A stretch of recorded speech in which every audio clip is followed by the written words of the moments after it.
So I'm gonna blame it on being a superhero fantasy story that I I don't think that there is a portion of failure that I can just pull out and read. Um, that will capture your interest, set an impression that's like, oh, I gotta read that book. I don't really think there is such a moment like that in it. I wish there were, because I would love to read it. I'd love to read it to you. Instead, I'm just gonna tell you about the story. Or actually, here, I'll summarize the first chapter, because it's too long for me to just read through entirely, but it does represent a fair amount of the story. Main character's name is Sam, and he graduated from college, would have been about 4 years prior to this interview. And he's gone for an interview. And yeah, he does all right on the interview. And coming out, onto the street, he sees, there's a woman there, and a thief runs up and, snatches her purse, and runs down the road then. Sam takes off after him. You don't know this clearly yet. I told you, though. It's a superhero fantasy story. He's a superhero, technically. He has superpowers. He isn't a superhero yet. And he's able to use those to help him chase down this guy and catch him. And he does. He grabs the guy, grabs the purse, brings them both back to her. And he hands the purse over to her, which confuses the thief, because he remembers with his knife cutting it. But the strap is intact. He doesn't know why. But it's like, whatever, he's caught. He's a bit distracted by that. And Sam is like, I got him here. What do you want to do? Do you want me to hold him for the police to come? Pressing charges, or do I let him go? That, you have your purse back, whatever, it's your choice. She, because she doesn't want to be confrontational, which plenty of people are that way, decides, let him go. And Sam does, though he takes the knife away from him and just, is basically very clear, you don't want to run into me again. Not in the circumstance, because you won't have that. There will not be a choice offered. When he gets back home, takes the knife, and, it's not like he's just going to throw it away. Instead, what he does is he destroys it, because this is part of his abilities. His abilities, the way I'd boil them down, are this. He's a master of destruction, in that he has a mastery over it. He can take that knife and cause it to just cease to exist. It's gone. Or he can take it and cause it to decay and corrode away into dust and nothing. He can do that as well. Predominantly, he just blinks things out of existence if he chooses to do so, or at least mostly. He will sometimes keep a sliver of something, because that's enough. That'd be, he can have one page out of the book. I'm not going to actually tear it out. But he could do that and then just reconstitute the entire book, destroy everything, bring it all back from just the one page. Or even, he gets really good at it, it'd be a single piece of paper. He'll just keep that. When he makes up his super suit, he's got a vest and jacket with pockets, and he just keeps things like that in there, and he can just bring it back. Because that's the other side of his ability. He can undo damage to anything. That is predominantly through repairing and restoring. So repairing is taking that piece of paper and just bring back the whole book. Restoring would be the paper that I tore that off of here. If I restored it, that piece would go back onto the piece of paper, so it would be back to how it was. Versus spontaneous generation of matter. So yeah, but he's had these abilities for a long time. He's not a superhero. The story really is about him becoming a superhero because he starts to feel good about himself again. I don't remember if I said this clearly or not. He's been chronically unemployed for years. He is a failure. And so he doesn't really think much of himself. And it's also, he just wants a normal life. He doesn't want to be a superhero, but where he lives now is in the house that he actually lived in for a while before, with a bunch of other students, fellow students, to the college that he went to. And after graduating, he couldn't find a job. But the owner of the home, who does the renting and all that, liked him and decided, okay, here's the deal. You can stay there. No rent, none of that, but you take care of the house. And maybe even give him a stipend to make sure that it's he can pay for groceries and such, and just the upkeep. Which, I mean, hey, he can lay his hand on something, boom, it's fixed. So it's great. But that does also mean he has, friends, new friends, more or less. A lot of them leave and don't necessarily remember him. Not Christmas card, even kind of remembering, but churning through. And one of them, young woman that'll end up staying there, her name is Lee.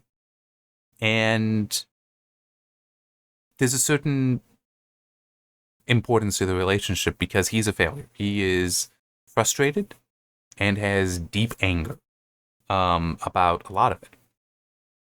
And for anyone wondering, yeah, I was chronically unemployed as well. I started that 4 or 5 years that he was chronically unemployed since he was graduated. That's because when I started writing, I was chronically unemployed for 4 or 5 years after graduating. It's actually a little funny. It was shortly after I published this, I actually got a job. It was underemployment, but at least it was something. So yes, a lot of that frustration, a lot of that anger was mine. That's why I wanted to write the story, because I wanted to put it in something that maybe people would read, and maybe people would understand that the unemployed do not deserve their situation in many ways. And by that I mean, well, here, let me put it like this. How many of you think you could write a book? I wrote this and another before I got my first job. Okay, first real job after graduating. Okay? How many of you think you could do this? Now, I'm not saying that as I'm better than... No, I'm not saying that. I'm just saying that this is a skill. This takes a definite skill, a definite intelligence. And yet I couldn't get a job. There's a problem there. And how many other people do you think are the same? Where it's no, they do. I'm sorry that I was doing the background removal on that, but how many other people do you think are in that same situation where it's no, they have very valuable skills, very valuable experiences, but it's they're unemployed. Goodbye. Don't care. And that is what happens. HR legitimately does that. Oh, you're unemployed. We're not going to hire you because there must be a reason you're unemployed. That's enough. We're just going with that assumption. Goodbye. That's why I wrote the story. The fact that it's a superhero story, that's more so I just had an idea. Actually, an idea many years prior that just came back to me while thinking about this, and it's that makes a good combination. And I did kind of like the idea of this is somebody who has fantastic, literally fantastic capabilities. Superhero fantasy. Why do you think it's fantasy? But no one wants to give him a job. It's absurd. It's absurd. While Lee, this young woman, she is somebody who... Sam wants a normal life. Sam wants, from his perspective, normal job, normal girlfriend who becomes a normal wife, having a normal family. That's what he wants. He recognizes that all of that is an achievement. To have a job is an achievement. It's a kind of success. To have a girlfriend is an achievement. It's a kind of success. To have a wife is an achievement. It's a kind of success. To have a family is an achievement. Is a kind of success. All that is normal, he recognizes is a success. Each one, in some way. Lee, however, doesn't see it that way. That's just normal. That's just normal. So it's not a success. It's not an achievement. So he is fascinating to her because he is something that just doesn't mesh with what she knows, what she's experienced in life. And so her reaction is basically, well, I can fix this. Let me do something. Let me help you. And he does appreciate it because she brings an energy that he has long since lost. And I guess a way to put it is it makes him feel young again, to have that energy. He doesn't feel so weary. But at the same time, he's still got his frustration, he's still got his anger. Things that she And there's in fact a chapter in there where it's kind of called out. She doesn't really know what's going on with him. And another friend, her name is Jessica, in the house as well, basically calls him out that she recognizes he's taking advantage of her. I mean, not in any really untoward way, but just he is benefiting from her energy in a way that Jessica recognizes as dangerous and even calls out, you know this is bad as well. You know you're taking advantage of her as well. Because it's like, well, what would happen if he managed to get a job thanks to her help? What happens then? Like, is this actually a foundation for a relationship, or is it basically just transactional, where there isn't a foundation for much? Maybe a friendship, but not necessarily much more, but are they deluding themselves to think it's more? Yeah. But ultimately, though, that energy, when the effects that it has on him, how it infects him, is to start using his abilities. He doesn't share his abilities with her or with anyone, but he ends up becoming a superhero because, like, I can. Maybe I can. Maybe I can make a difference this way. And he does. He makes quite a few differences. Saves a lot of people's lives. I'll leave the ending for you to discover.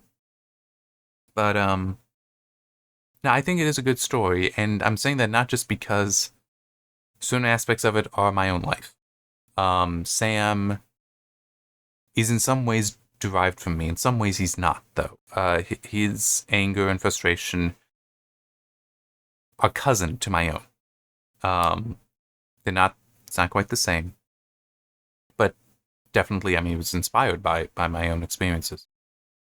And there are some experiences that he shares where it's like, yes, that happened to me. Yeah, never had the experience of managing the house, but some of the other stuff, yeah, that was my life as well. So I don't know if I'm selling the book well or not, but I would still recommend it. I do think I told a good story, and I think I told it well, or at least well enough, about a man who, he's a failure he doesn't want to be. He's a failure who wants to succeed. He's a failure who legitimately has abilities, skills, experiences might be more debatable, but abilities and skills that make him special, that make him something that should be desired for various employers and just various people as well. And yet he can't get a job, and yet a lot of his friends, the people that he knew well in college, when they come to town, they might not even let him know. He may stay in contact with them, but he doesn't know. They would just pass him by. He's somebody who very much feels abandoned and doesn't want to. Doesn't want to be. Yeah, kind of a sad story. Yeah, I mean, what do you expect? The name is Failure. It's not the happiest of stories, but I do think it is a good one. I hope you will be willing to give it a chance. I wish I could better describe it, better make you interested in it. I guess one thing I will also try to quickly explain is a little bit about the cover. Well, yeah, it shows up better in that. The chain around it, there's a reason why, and in fact, the sequel, because it does have a sequel. The Children of Many Gifts. I'm going to do a video for this one as well. It also has a chain. It's whittled. It's made of wood. But this chain is metal, and the reason why I decided on that image is because chains, they hold you down. They hold you in place. And they are also very heavy. So to even just have them on you without them buckled into something, without them anchored down, can still hold you in place. And that's very much what it was like for him. It's like the world was moving, he wasn't. And that's also why, it's the border. It goes around him. It surrounds him. It is keeping him from moving, despite an urge to move. So, yeah, that is there. And it's, I get somebody saying, I want to read a happy story. This doesn't sound like a happy story. No, it's not a happy story. It isn't, but I do think it is a good story. And for what it's worth, there's a lot of stories out there that are not happy stories, but are very good. And you enjoy those. There's a good chance you enjoy those as well. So if you're willing to, give this one a chance. So, yeah. See you next time.